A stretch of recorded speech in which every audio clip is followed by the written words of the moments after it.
So we're going to start at John's head, here at his crown.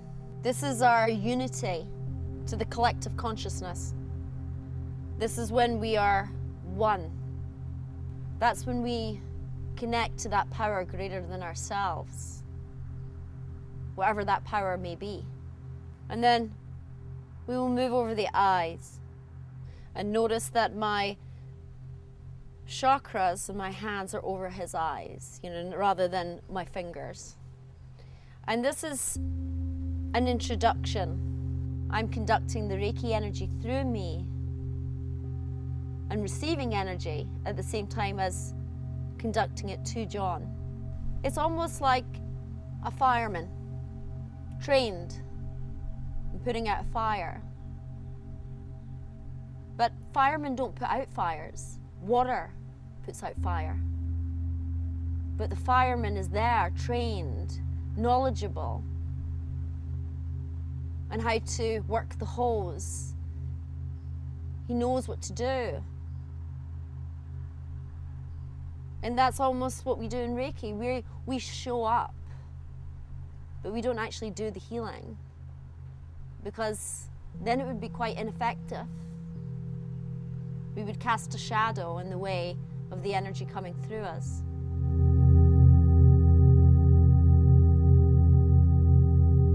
And then you move the hands to the temples. And this is around the third eye, here in the center of his brain. Little was known of the pineal gland decades ago. They didn't think it was that important. Now they believe it's very important. And mostly we live in our heads these days. Well, so we think. Descartes said, "I think, therefore I am." Or, "I think, therefore I exist." And now I think we overthink. A disease of the 21st century, overthinking, figuring ourselves out, analyze this. And it's about going from non-thought to thought and thought to non-thought. That's why meditation is so important to our psyche. For stillness to enter this area of the brain. For us to silence our thoughts.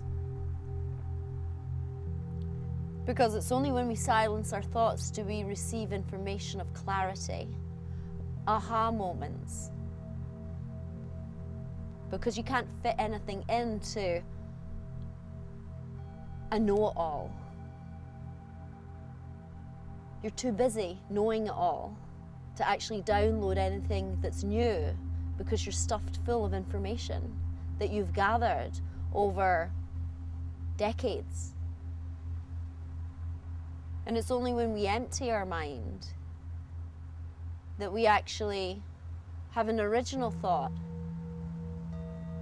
of knowing something. Not knowing someone else's idea, but actually knowing what's right for our body, our spirit, and our mind. Then we'll gently move John's head to the side and place our hand on the right side of his brain. And we're going to rock it gently to the other side and tuck our left hand underneath the left hemisphere of John's brain. The right side of the brain is your creative side. It's your songs. It's your singing. It's when you hum. It's when you paint. It's when you write poetry. Your left side is your logical side. And it's important to be balanced in this area. When we're too logical, too much in our figuring it all out, you can't solve a problem by looking at a problem. You have to get creative to solve problems. You just get more of the problem. And being in this position, we balance the left and the right side of the brain so that they can speak to one another.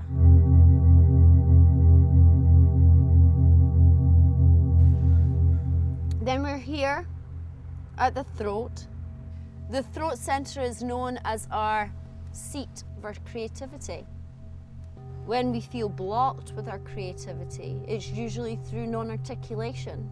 And our jaw area is when we sometimes trap words coming out of our mouth, things that we should say, could say, but we don't. Sometimes we hold it here in our throat where our thyroid is. Our thyroid creates all the energy in the body. And when we lack luster, we can't be bothered. It's too much work. You know, it's blocked here. And sometimes we swallow these words down to our upper chest, where our immune system is, our thymus. And then a few days later, when they have not articulated what they were to say, they wonder why they're run down and lethargic. Because they're holding the energy of the resentment that they should have said and could have said, but they didn't.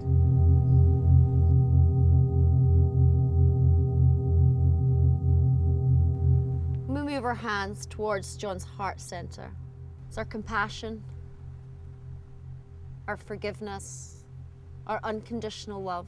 That's why when we feel hurt by those we love, we feel as if our heart's been ripped out of our chest. But why do we feel it in our chest? Why don't we feel it in our stomach? Why don't we feel as if we've just been gutted? Because we hold the energy of the pain and the sadness in our heart, the disappointment, the resentment, the feelings of being let down.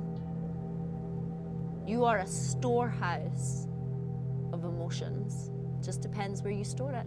Someone may keep guilt in their throat, in their lower back.